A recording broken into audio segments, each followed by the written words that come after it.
سورہ البقرہ کی اگلی آیت ہے آیت نمبر 173۔ بسم اللہ الرحمن الرحیم۔ انما بلا شبہ حرما اس نے حرام کر رکھا ہے، علیکم المیتۃ تم پر مردار، والدم اور خون، ولحم الخنزیر اور گوشت سور کا، وما اور جو اہل نام پکارا جائے، بھی جس پر، لغیر اللہ غیر اللہ کا، فمن اضطر اور پھر جو شخص مجبور کر دیا جائے، غیر باغ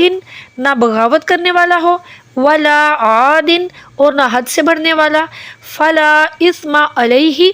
تو نہیں کوئی گناہ اس پر، ان اللہ یقیناً اللہ غفور الرحیم بے حد بخشنے والا نہایت رحم والا ہے۔ اس آیت کا بامحاورہ ترجمہ ہے کہ یقیناً اللہ تعالیٰ نے تم پر حرام کر رکھا ہے مردار اور خون اور سور کے گوشت کو، اور جس پر غیر اللہ کا نام پکارا جائے، پھر جو شخص مجبور کر دیا جائے، اس حال میں کہ نہ وہ بغاوت کرنے والا ہو اور نہ وہ حد سے بڑھنے والا ہو، تو اس پر کوئی گناہ نہیں، یقیناً اللہ بے حد بخشنے والا نہایت رحم والا ہے۔ اس آیت کا پچھلی آیتوں کے ساتھ چند طرح کا تعلق ہے۔ پہلا تعلق تو یہ ہے کہ پچھلی آیتوں میں مسلمانوں کو پاک اور حلال چیزیں کھانے کا حکم ہوا تھا، اب حرام چیزوں سے بچنے کا حکم دیا جا رہا ہے۔ پچھلی آیت میں تو یہ بات کھانے کا ذکر تھا جن کی تفصیل بہت دشوار تھی، اب حرام چیزوں کا ذکر ہے تاکہ اس سے حلال کا پتہ لگ جائے کہ ان سب کے سوا، یعنی یہ جو حرام ہے ان کے سوا باقی سب حلال ہے۔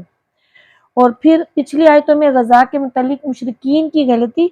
اور مومنین کی درستی کا ذکر تھا کہ مشرکین نہ کھانے کی چیز کھا جاتے ہیں اور کھانے کی چیز سے بچتے ہیں، اور مومنین جو ہیں وہ اس کے برعکس ہیں۔ اب اس کی تفصیل جو ہے وہ بیان کی جا رہی ہے۔ اب دیکھیں کہ آیت کا جو پہلا حصہ ہے، انما حرم علیکم تم پر یہی حرام کیے۔ اب یہاں پر حرما کا جو مادہ ہے وہ حرمن ہے، جس کے لفظی معنی ہے محرومی یا باز رہنا۔ بزرگ چیزوں کو محترم کہتے ہیں، اسی لیے کہتے ہیں کہ ان کی بے ادبی سے باز رہنا چاہیے، اور اسی طرح زمین مکہ کو بھی حرام کہتے ہیں، اسی لیے کہتے ہیں کہ وہاں شکار وغیرہ سے باز رہنا پڑتا ہے۔ اور جو ناجائز چیزیں ہیں ان کو بھی حرام کہنے کی یہی وجہ ہے کہ ان کے استعمال سے باز رکھا گیا ہے۔ اور علیکم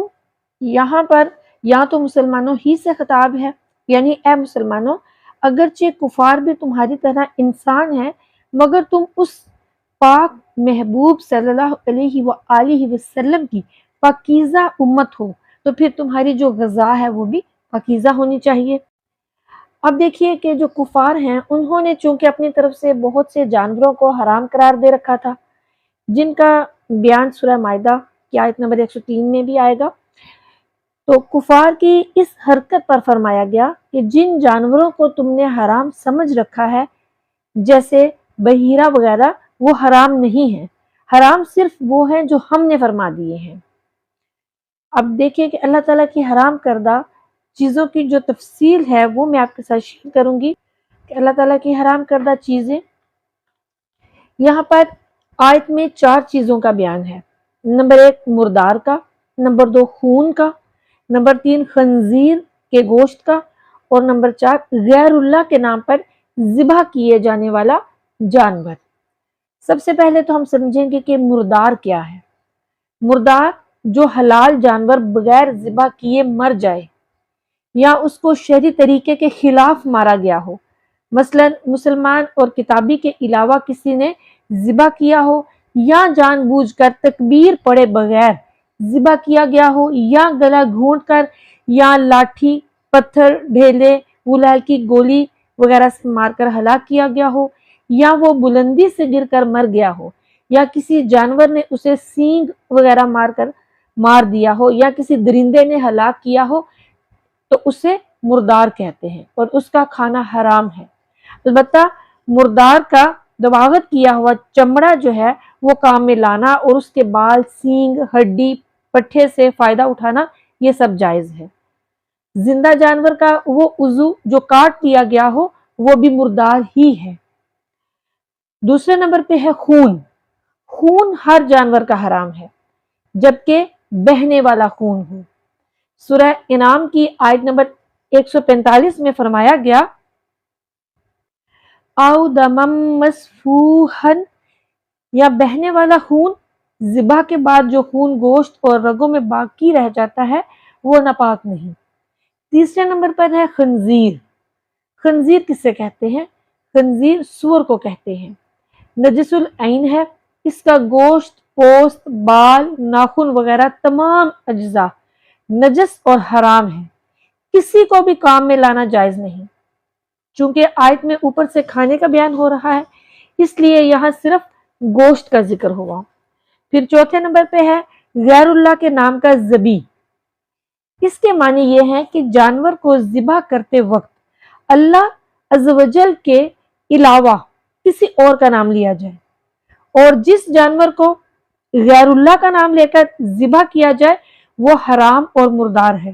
البتہ اگر ذبح فقط اللہ عز و جل کے نام پر کیا اور اس سے پہلے یا بعد میں غیر کا نام لیا، مثلا کہ یہ کہا کہ یہ عقیقے کا بکرا ہے، یا پھر ولیمے کا دمبا یا بکرا ہے، یا جس کی طرف سے وہ ذبیح ہے اس کا نام لیا، مثلا یہ کہا کہ میں اپنے والدین کی طرف سے ذبح کر رہا ہوں، یا جن اولیاء کرام کے لیے اصالہ ثواب مقصود ہو تو ان کا نام لیا، تو یہ سارے فعل جو ہیں یہ جائز ہیں، اس میں کچھ بھی حرج نہیں۔ اور اس کو حرام کہنا، یعنی ان افعال کو حرام کہنا اور ایسے جانور کو مردار کہنا، یہ سراسر جہالت ہے، کیونکہ ذبح سے پہلے یا ذبح کے بعد غیر کی طرف منسوب کرنا ایسا فعل نہیں جو کہ حرام ہو۔ جیسے ہم اپنی عام روٹین میں گفتگو کرتے ہیں تو بہت سی عبادات کو غیر کی طرف منسوب کرتے ہیں، مثلا ہم یوں کہتے ہیں کہ ظہر کی نماز، جنازے کی نماز، مسافر کی نماز، امام کی نماز، مقتدی کی نماز، بیمار کی نماز، پیر کا روزہ، منگل کا روزہ، اونٹوں کی زکوٰۃ اور کعبہ معظمہ کا حج وغیرہ، یہ ساری کی ساری نسبتیں جو ہیں حرام نہیں ہیں۔ جب یہ نسبتیں حرام نہیں اور ان نسبتوں کی وجہ سے نماز، زکوٰۃ، حج، روزہ وغیرہ میں کفر اور شرک اور حرمت تو درکنار، نام کو بھی کراہت نہیں آتی، تو کسی ولی یا بزرگ یا کسی اور کی طرف منسوب کر کے فلاں کی بکری کہنا کیسے حرام ہو گیا؟ اس سے یہ خدا کے حلال کیے ہوئے جانور کیوں جیتے جی مردار اور سور ہو گئے کہ اب کسی صورت حلال نہیں ہو سکتے۔ جو لوگ انہیں مردار کہتے ہیں وہ شریعت مطہرہ پر سخت جرات کرتے ہیں۔ ایسے لوگوں کو اللہ تعالیٰ ہدایت عطا فرمائے۔ یاد رکھے کہ کوئی مسلمان اللہ عز و جل کے علاوہ کسی اور کا نام لے کر جانور ذبح نہیں کرتا، یعنی کہ جب بھی کوئی جانور ذبح کیا جاتا ہے تو ذبح کے وقت تکبیر پڑھی جاتی ہے، اللہ کا نام لیا جاتا ہے، کسی اور کا نام لے کے اس وقت جانور کو ذبح نہیں کیا جاتا۔ اور کسی مسلمان کے بارے میں شرعی ثبوت کے بغیر یہ کہنا کہ اس نے غیر اللہ کا نام لے کر جانور ذبح کیا تو یہ بدگمانی ہے، اور کسی مسلمان پر بدگمانی کرنا یہ حرام ہے، اور حتی الامکان اس کے قول اور فعل کو صحیح وجہ پر محمول کرنا واجب ہے۔ اور ذبح کے معاملے میں دل کے ارادے پر اس وقت تک کوئی حکم نہیں لگایا جا سکتا جب تک قائل اپنے ارادے کی تصریح نہ کر دے، اور اگر بالفرض بعض نہ سمجھ احمقوں پر شرعی ثبوت کے ساتھ ثابت ہو بھی جائے کہ انہوں نے غیر اللہ کا نام لے کر ذبح کیا اور اس ذبح سے معاذ اللہ ان کا مقصود غیر خدا کی عبادت ہے، تو کفر کا حکم صرف انہی پر ہوگا۔ ان کی وجہ سے عام حکم لگا دینا اور باقی لوگوں کی بھی یہی نیت سمجھ لینا یہ باطل ہے۔ خلاصہ کلام کہ مسلمان اپنے رب تعالیٰ کا نام لے کر ذبح کر رہا ہے تو اس پر بدگمانی حرام اور ناروا ہے، اور خود سے بنائے ہوئے ذہنی تصورات پر کسی مسلمان کو معاذ اللہ کفر کا مرتکب سمجھنا، اللہ تعالیٰ کے حلال کیے ہوئے کو حرام کہہ دینا، اور تکبیر کے وقت جو اللہ عز و جل کا نام لیا گیا اسے باطل اور بے اثر ٹھہرانا، یہ ہرگز صحیح ہونے کی کوئی وجہ نہیں رکھتا۔ سورہ الانعام آیت نمبر 19 میں اللہ تعالیٰ ارشاد فرماتا ہے، اور تمہیں کیا ہے کہ تم اس میں سے نہ کھاؤ جس پر اللہ کا نام لیا گیا ہے۔ امام فخر الدین رازی رحمۃ اللہ تعالیٰ علیہ فرماتے ہیں، ہمیں شریعت مطہرہ نے ظاہر پر عمل کرنے کا حکم فرمایا ہے، باطن کی تکلیف نہیں دی۔ تو جب اس نے اللہ تعالیٰ کا نام پاک لے کر ذبح کیا تو جانور کا حلال ہونا واجب ہے کہ دل کا ارادہ جان لینے کی طرف ہمیں کوئی راہ نہیں۔ اب آیت کا جو اگلا حصہ ہے فَمَنِ اضْطُرَّ، تو جو مجبور ہو جائے، مضطر یعنی مجبور، جسے حرام چیزیں کھانا حلال ہے وہ ہے جو حرام چیز کے کھانے پر مجبور ہو، اور اس کے معنی تنگی اور ضرورت بھی ہے، یعنی مجبور یا حاجت مند ہو یا تنگی میں پھنس جائے، یعنی جو انسان حلال کھاتا ہے لیکن مجبور ہو جائے اور تنگی میں آ جائے، حاجت مند ہو جائے، کسی تنگی میں پھنس جائے تو پھر وہ حرام کھائے۔ اس کی 3 صورتیں ہیں شرعی طور پر۔ نمبر 1 کہ بھوک یا پیاس سے جان نکل رہی ہو اور کوئی حلال چیز موجود نہ ہو تو پھر وہ کھا سکتا ہے حرام چیز، اور دوسرا کوئی شخص حرام کھانے پر مجبور کر رہا ہو اور نہ کھانے پر قتل کرنا چاہتا ہو، یعنی اس کا قتل ہو، اسے یہ ڈر ہو کہ میں قتل کر دیا جاؤں گا، تو اس وقت بھی وہ حرام چیز کھا سکتا ہے۔ نمبر 3 سخت بیمار، سخت بیمار کو قابل طبیب نے مشورہ دیا کہ تم مجھے فلاں حرام دوا کے کسی چیز سے نہیں بچ سکتے، تو وہ پھر کھا سکتا ہے۔ ان تینوں صورتوں میں حرام کا استعمال جو ہے وہ منع نہیں ہے۔ پہلی جو 2 صورتیں ہیں یعنی کہ بھوک اور پیاس سے جان نکل رہی ہے اور حلال چیز موجود نہیں ہے، یعنی کہ فار ایگزامپل کسی جنگل میں انسان پھنس گیا اور وہاں پر اب حلال چیز موجود نہیں ہے اور وہ کافی دنوں سے بھوکا پیاسا ہے، تو تب وہ حرام چیز بھی استعمال کر سکتا ہے۔ اور دوسری یہ کہ اس کی جان کو خطرہ ہو، یعنی کہ کوئی اس سے قتل کرنا چاہتا ہو اور مجبور کر رہا ہو کہ تم حرام کھا لو، تو اس صورت میں بھی وہ حرام کھا لے تو منع نہیں ہے۔ اور یہ والی جو 2 صورتیں ہیں ان میں واجب ہے کہ اگر وہ نہیں کھائے گا تو گناہ گار مرے گا۔ اور جو تیسری صورت ہے یعنی کہ بیمار ہے، سخت بیمار ہے اور ڈاکٹر نے اسے کہا ہے کہ تم اگر فلاں دوا ہے وہ کھاؤ گے تو بچو گے، نہیں تو نہیں بچو گے، یعنی کہ یہ حرام دوا ہے، تو اس صورت میں جائز ہے کہ وہ حرام کھا لے لیکن واجب نہیں ہوگا، کیونکہ ضروری نہیں کہ دوا کھانے سے ہو سکتا ہے وہ ٹھیک ہو اور نہ بھی ہو۔ آگے ہے غیر باغ ولا عاد، اب باغ یعنی کہ باغی، اس کے معنی زیادتی یا نافرمانی کے ہیں، یعنی کہ وہ نافرمانی کرنے والا اور حد سے بڑھنے والا نہ ہو، یعنی کہ لذت کا خواہش مند نہ ہو، جان بوجھ کر، یعنی جان بوجھ کر نہ کھائے حرام کو، یہ معنی بھی ہو سکتا ہے۔ اور دوسرا معنی یہ کہ دوسرے بھوکے پر زیادتی نہ کرے کہ خود کھا جائے اور اسے مرنے دے، اور حد ضرورت سے بھی نہ بڑھے، یعنی اگر ایک لقمے سے جان بچتی ہے تو پھر دوسرا لقمہ نہ کھائے، یعنی اگر حلال چیز موجود نہیں ہے اور وہ حرام کھا رہا ہے تو پھر بھی وہ اتنا ہی کھائے گا جس سے کہ اس کی جان بچتی ہو، جس سے کہ اس کی ضرورت ہے، یہ نہیں ہے کہ اب پیٹ بھر کے کھانا شروع کر دے اور زیادہ سے زیادہ کھائے تو یہ نہیں کھا سکتا۔ آگے ہے فَلَا إِثْمَ عَلَيْهِ، اس پر کوئی گناہ نہیں، یعنی کہ اگر وہ حد سے بڑھنے والا نہیں ہے، صرف اتنا ہی حرام کھا رہا ہے جس سے کہ اس کی جان بچتی ہے، تو پھر اللہ تعالیٰ فرما رہا ہے کہ اس پر کوئی گناہ نہیں ہے۔ خلاصہ تفسیر یہ ہے اس آیت کا کہ اللہ تعالیٰ نے فرمایا کہ اے مسلمانوں، تم بے وقوف کفار کی باتوں میں نہ آؤ، ہماری پیدا کی ہوئی چیزوں میں سے حلال طیب چیزیں مزے سے کھاؤ،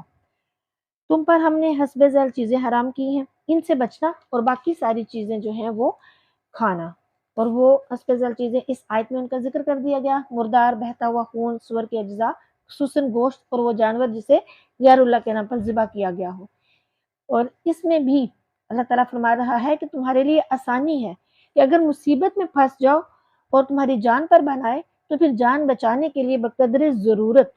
حرام چیزوں کو بھی کھایا جا سکتا ہے، ہاں مزے کے لیے یا ضرورت سے زیادہ ہرگز استعمال نہیں کیا جائے گا، کیونکہ اللہ تعالیٰ غفور الرحیم ہے اور اس نے اپنے بندوں کے لیے بہت آسانیاں فرمائی ہیں۔ اب دیکھیں کہ اس آیت سے ہمیں چند طرح کے فائدے حاصل ہوئے۔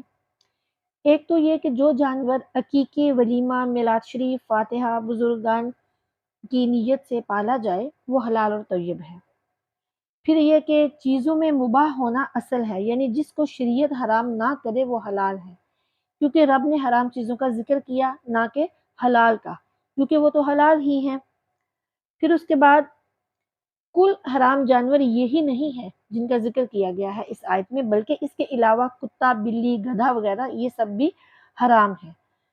عالمگیری میں اس کی پہچان کا عجیب قاعدہ بیان کیا گیا ہے، اور وہ کیا ہے؟ وہ یہ ہے کہ جانور دو قسم کے ہیں، دریائی اور خشکی کے۔ دریائی سب حرام ہیں سوائے مچھلی کے، اور خشکی والے پھر دو طرح کے ہیں، پرندے اور چرندے، یعنی ہوائی اور زمینی۔ پرندے پھر دو قسم کے، ایک خون والے اور ایک بے خون کے۔ بغیر خون سب حرام سوائے ٹڈی کے، اور خون والے جو پنجے سے پکڑ کر چیزیں کھائیں وہ حرام ہیں، باقی حلال۔ اور زمینی جانور بھی دو طرح کے ہیں، خون والے اور بے خون، اور جو بے خون ہے وہ سب حرام ہیں۔ خون والے کیڑے مکوڑے، سانپ، بچھو، اور جو کیل والے ہوں جیسے کتا، بلی وغیرہ وہ حرام ہیں، باقی سب حلال۔ اب اس قاعدے سے صرف 3 جانور جو ہیں وہ خارج ہیں، اونٹ، گھوڑا اور طوطا۔ پھر یہ دیکھیں جو حلال جانور ہیں ان کی بھی کچھ چیزیں، کچھ اعضاء جو ہیں وہ حرام ہیں، یعنی خون، پتا، مثانہ وغیرہ حرام ہے، اور تلی اور گردہ حضور نبی کریم صلی اللہ علیہ وآلہ وسلم کو ناپسند تھے۔ ایسے ہی اوجڑی وغیرہ بھی ناپسند تھے۔ حضور نبی کریم صلی اللہ علیہ وآلہ وسلم کو بکری کا دست و سینہ زیادہ پسند تھا۔ اور یہ بات بھی سمجھ لیں کہ 3 ایسی صورتیں ہیں کہ جس میں اللہ کے نام پر ذبح کیا ہوا جانور بھی حرام ہے۔ وہ کون سی صورتیں ہیں؟ ایک یہ کہ ذبح کرنے والا مشرک یا مرتد یا دہریہ وغیرہ ہو۔ ذبیح صرف مسلمان یا اہل کتاب کا ہی درست ہے۔ اور دوسرے یہ کہ مسلمان کسی تھان پر بھیڑ چڑھانے کی نیت سے بسم اللہ سے ذبح کرے، یہ حرام ہے۔ اور تیسرے وہ جو بادشاہ کی آمد پر لوگ اسے تقرب اور پرستش کے لیے قربانیاں دے، اگرچہ بسم اللہ سے ہی ذبح کرے تب بھی حرام ہے۔ اللہ تعالی ہمیں حلال کھانے کی توفیق عطا فرمائے، آمین۔ اب دیکھیں کہ اس آیت کی تفسیر میں صوفیہ کرام کیا فرماتے ہیں۔ صوفیہ کرام فرماتے ہیں کہ جیسے شرعاً یہ ظاہری چیزیں حرام ہیں، ایسے ہی طریقت میں باطنی خبائث بھی حرام ہیں۔ چنانچہ دنیا مردار ہے، جیسے کہ روایت میں آیا کہ دنیا مردار اور اس کے جو طالب ہیں وہ کتے، اور طالب مولا پر اس سے بچنا لازم ہے۔ اور شیطانی خواہش دم یعنی کہ خون ہے، جیسا کہ روایت میں ہے کہ شیطان انسان کے خون کے ساتھ دورہ کرتا ہے۔ اور نفس خنزیر اور اس کے برے عقیدے اس خنزیر کا گوشت، کیونکہ یہ مثل سور کے حریص اور اس کا ظاہر باطن خسیس ہے۔ ریا والی عبادات ان کے بارے میں سمجھ لیں کہ وہ اللہ کے لیے نہیں ہیں، اور یہ کہ غیر خدا کی نیت سے وہ کی گئی ہیں، تو اس لیے وہ ریا والی عبادت ہے، تو وہ اللہ کے لیے نہیں کی گئی، تو مردان خدا پر یہ سب چیزیں حرام ہیں۔ اگر نفسانی یا شرعی ضرورتوں کے پورا کرنے کے لیے کچھ دنیا حاصل کی جائے یا غیر خدا سے تعلقات رکھے جائیں، بشرطے کہ حرص دنیا اور خلق حرام سے خالی ہوں اور حد قناعت سے آگے نہ بڑھو، تو گناہ نہیں۔ صوفیہ کرام فرماتے ہیں کہ اللہ تعالیٰ اپنی رحمت سے ان سب کو دین بنا دے گا، مگر ان مذکورہ شرائط کی پابندی لازم ہے۔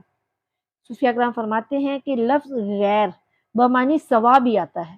بمانی اجنبی بھی اور بمانی دشمن بھی، جیسے مسجد مکہ معظمہ، مدینہ پاک، کعبہ معظمہ کی زمین رب کی خاص اپنی ہے، بازار وغیرہ کی زمین گویا اجنبی ہے، بت خانہ، کوڑی وغیرہ کی زمین گویا دشمنی والی زمین ہے۔ ایسے ہی بعض بندے اللہ کے اپنے ہیں، جیسے کہ انبیاء کرام علیہ السلام، اولیاء اللہ، اور بعض رب سے اجنبی ہیں، جیسے کہ عام غافل لوگ، اور جو بعض ہیں وہ رب کے دشمن ہیں، جیسے کہ کفار، بت اور ابلیس وغیرہ۔ فرماتے ہیں کہ جیسے کوئی چیز دشمنان خدا کی طرف منسوب ہو کر ناقص ہو جاتی ہے، ایسے ہی محبوبان خدا کی طرف نسبت سے درجے میں بڑھ جاتی ہے۔ اب دیکھیں کہ جو گنگا کا پانی ہے وہ مردود ہے اور آب زمزم وہ محبوب ہے۔ خیال رہے کہ جان رکھنا بڑی عبادت ہے، کہ ساری عبادات اسی پر موقوف ہیں، لہٰذا جب جان کا مقابلہ احکام سے ہوگا تو احکام نرم کر دیے جائیں گے، حتیٰ کہ مردار کھانا بھی درست ہوگا، مگر جب مقابلہ ایمان سے ہو تو جان قربان کر دی جائے گی، کیونکہ ایمان جان سے اعلیٰ ہے، کہ جان فانی ہے اور ایمان باقی ہے اور ہمیشہ ادنا اعلیٰ پر قربان ہوتا ہے۔ جمادات نباتات پر قربان، کہ کھیت کے لیے زمین کو درہم برہم کر دیا جاتا ہے، اور نباتات حیوانات پر نثار، جانور انسان پر قربان، تو چاہیے کہ انسان بھی اپنے سے اعلیٰ پر قربان ہو۔ اللہ عز و جل سے دعا ہے کہ وہ ہمیں اپنا قرب عطا فرمائے، حرام سے بچائے، آمین ثم آمین۔